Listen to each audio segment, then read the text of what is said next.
लंबे अंतराल के बाद हम बहनें बड़े भैया भाभी के गृह प्रवेश के मौके पर इकट्ठा हुई थी।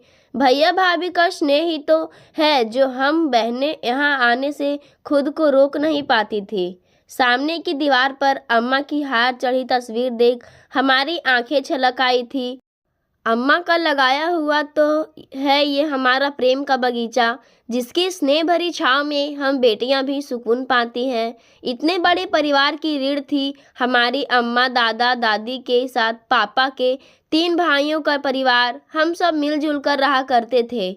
मेरी माँ और चाची जॉब में थी तो घर में अम्मा यानी बड़ी माँ के साथ ही हम बच्चों का ज़्यादा समय व्यतीत होता था।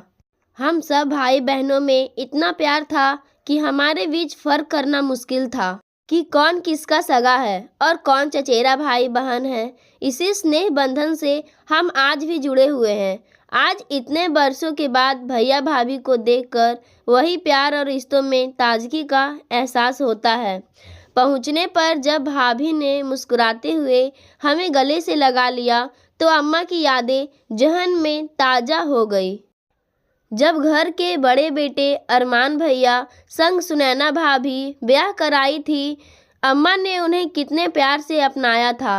हम भाई बहनों से कहीं ज़्यादा वे भाभी का ध्यान रखने लगी थी। हमें भी पहली भाभी मिली थी तो हम सब भी भाभी के आगे पीछे डोलते रहते। लाल पीली हरी गोटेदार साड़ी में रुंझुन पायल संग भाभी का चलना, हंसना, बोलना सब हमें खूब भाता था। हमें तो जैसे खुशियों का खजाना मिल गया था। उस दिन भोर होते ही हम भाई बहनों की फौज धम धम करते हुए सीढ़ियां चढ़ रहे थे। सुबह नींद खुलते ही हमें भाभी को देखे बिना चैन नहीं मिलता था। भाभी का कमरा ऊपर तल्ले पर था तो हम जल्दी में सीढ़ियां चढ़ रहे थे।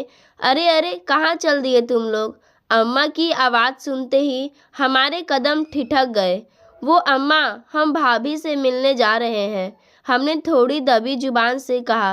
नहीं नहीं, अभी भाभी के पास तुम लोग मत जाओ, उसकी तबीयत थोड़ी ठीक नहीं है। उन्हें क्या हुआ अम्मा? वो बीमार है तो हमें उनसे मिलने ज़रूर जाना चाहिए ना। हम सब एक स्वर में बोल पड़े। अरे नहीं नहीं, अभी उसके पास मत जाओ तुम लोग। सिर दर्द के कारण वह रात में ठीक से सो नहीं पाई है। दवा लेकर अभी सुबह ही सोई है।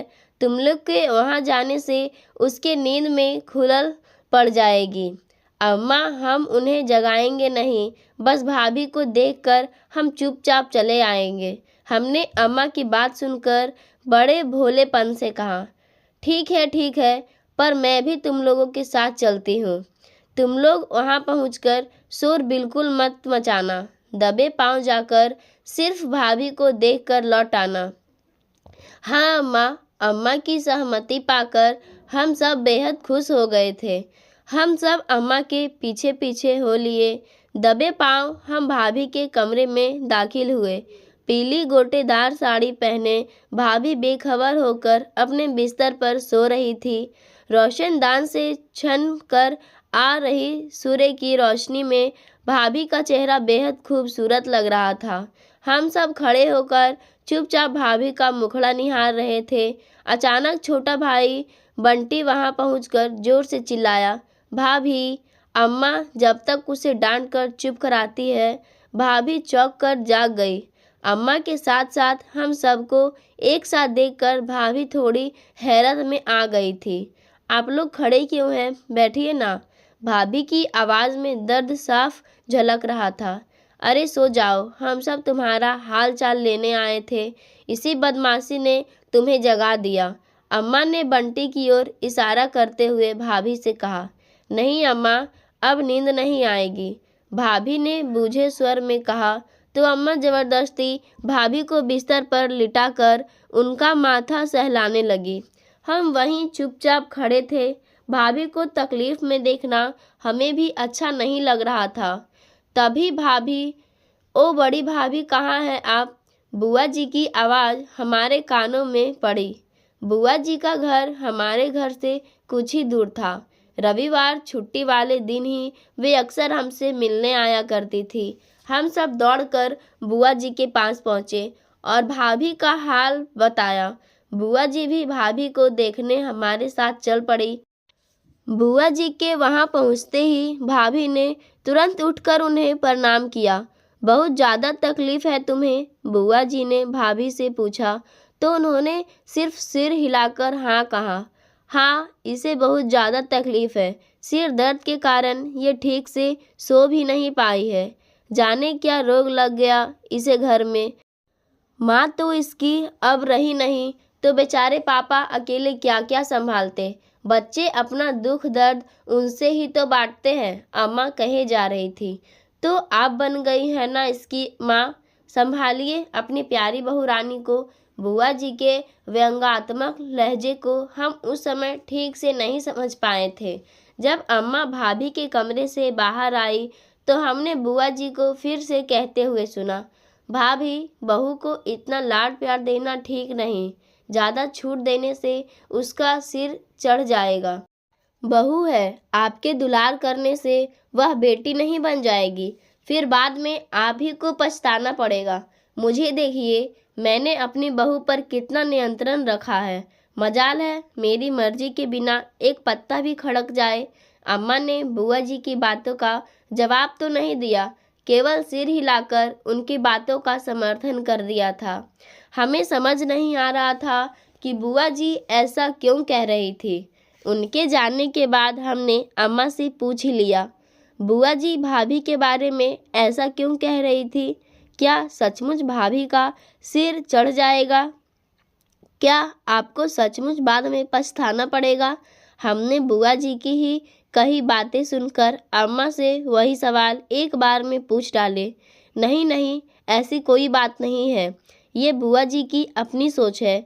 अगर हम किसी को मान सम्मान देंगे तो हमें भी आदर मिलेगा, चाहे वो हमारे बड़े हो या छोटे। सब प्रेम भाव के ही भूखे होते हैं। बुआ जी की बातों से भी अम्मा के व्यवहार में हमने कोई बदलाव नहीं देखी।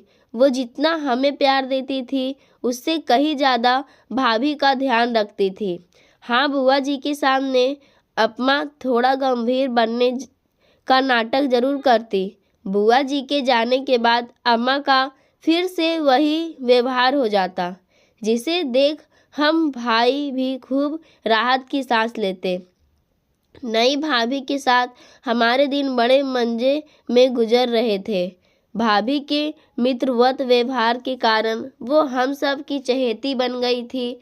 उस दिन भैया की नौकरी में पदोन्नति मिलने के उपलक्ष्य में घर में सत्यनारायण भगवान व्रत की पूजा और भोजन का आयोजन किया गया था। पूरा घर रिश्तेदारों और दोस्तों से भरा हुआ था। हर कोई भाभी के शुभ कदमों और उनके गुणों की प्रशंसा कर रहा था। हम सब भी बेहद खुश और उत्साहित थे। सुबह पूजा में शुरू हुआ और दिन खाने पीने में समाप्त हुआ। मेहमानों के अचानक चले जाने से पूरा घर खाली खाली लग रहा था, पर बुआ जी भी अपने घर जाने की तैयारी करते देख अम्मा ने उन्हें टोका, अरे आप कहाँ मेहमानों जैसे अपने घर जाने को तैयार हो गई? आपको रात का खाना खाए बिना यहाँ से हिलना भी नहीं है। अम्मा ने बड़े अधिकार से बुआ जी से कहा। हाँ, मैं भी तो मेहमान ही हूँ, कह देने भर से घर वाला तो नहीं बन जाता ना। बुआ जी ने बोझे स्वर में कहा। अरे ऐसा क्या हो गया जो आप ऐसी बातें कर रही ननद जी? अब मेहमानों जैसा सलूक मिले तो और क्या कहूँ भाभी, आपने बहू को इतनी छूट दे रखा है तो अपनी मनमर्जी चलाएगी ही, बुआ जी ने अम्मा से कहा। बताइए तो सही, आखिर बहू ने ऐसा क्या कर दिया? अम्मा ने बुआ जी को अपने पास बैठाते हुए कहा। अपनी आंखों से सब कुछ देखकर अनजान तो मत बनिए भाभी। अम्मा हैरत से बुआ जी को देखे जा रही थी। आपने देखा नहीं बहू ने अरमान को अपनी गिरफ्त में कैसे ले रखा है? अरमान अपने दिमाग से चले तब ना। बताइए, सिर्फ बड़ी भाभी को साड़ी देकर पाँव पूजा करने की क्या ज़रूरत थी? आप उसकी अम्मा है तो गाहे बगाहे आपको भी साड़ी मिल ही जाएगी। मेरी तो छोड़ ही दीजिए, कम से कम छोटी भाभी को भी एक साड़ी तो ज़रूर देनी चाहिए थी ना। उन्हें कितना बुरा लगा होगा। बहू के आते ही घर में अपने पराये का भेद दिख ही गया न भाभी। बुआ जी की बात सुनकर अम्मा तो चुप थी, पर अरमान भैया उनके पास आकर कहने लगे, आपकी बहू के आ जाने से मैं तो नहीं बदला, लेकिन आपकी सोच मेरे लिए ज़रूर बदल गई बुआ जी। बड़ी माँ की अपनी कोई औलाद नहीं है और घर में भी वह सबसे बड़ी है, तो मैंने उनसे ही यह शुरुआत की। अभी नई नौकरी है, हमारा इतना बड़ा परिवार है, तो एक बार में सबके लिए गिफ्ट कैसे ला सकता हूँ। भैया की बात सुनकर बुआ जी तो चुप थी, पर अपने ऊपर लगे तोहमत के कारण भाभी बहुत रोई थी। चाहे घर वाले हो या बाहर वाले, किसी ने कितनी भी तोहमत लगाई, न मेरी भाभी का स्वभाव बदला, न ही अम्मा का साथ साथ हमारा भाभी के प्रति प्यार कभी कम न हुआ। धीरे धीरे हम सब भाई बहनों की शादी हो गई, सब अपने घर संसार में व्यस्त हो गए थे। अपनी जिम्मेदारियों में उलझकर मेरा भी मायका आना बहुत कम हो गया था, पर जब भी मायके आती अपने परिवार की खुशियाँ और आपसी सौहार्द देखकर मन गदगद हो जाता। वहीं बुआ जी के घर जाकर मन दुखी हो जाता। उस क्लेश के माहौल में मेरा दम घुटने लगता था। बुआ जी के घर में इज्जत से ज़्यादा खौफ था। लोग उनके सामने उनकी चाकरी तो करते, पर पीठ पीछे उनकी सिर्फ बुराई ही होती। बुआ जी के गुजर जाने के बाद मानो उनकी बहुओं ने चैन की सांस ली। उनके लगाए कांटों के पेड़ पर फूल कभी नहीं आए। आज भाभी को अम्मा की तस्वीर के समक्ष भावुक देखकर मेरा भी मन द्रवित हो रहा था। नए मकान का हर कोना अम्मा की मुस्कुराती तस्वीरों से सजा था। वर्षों पहले सींचे रिश्ते के फूलों ने मानो आज भी हर कोना महका रखा था। आज अम्मा तो नहीं थी, पर वो यही थी। सच दोस्तों, प्यार और सम्मान के हकदार हम तभी होते हैं जब हम खुद किसी की इज्जत करें, भले ही वह उम्र में हमसे छोटा इंसान क्यों ना हो। सत्य यही है कि प्रेम के बगीचे में ही स्नेह के फल लगते हैं। आपको ये कहानी कैसी लगी हमें ज़रूर बताएं, और इसी तरह की पारिवारिक कहानियाँ और भी सुनने के लिए हमारे चैनल को सब्सक्राइब ज़रूर करें। धन्यवाद।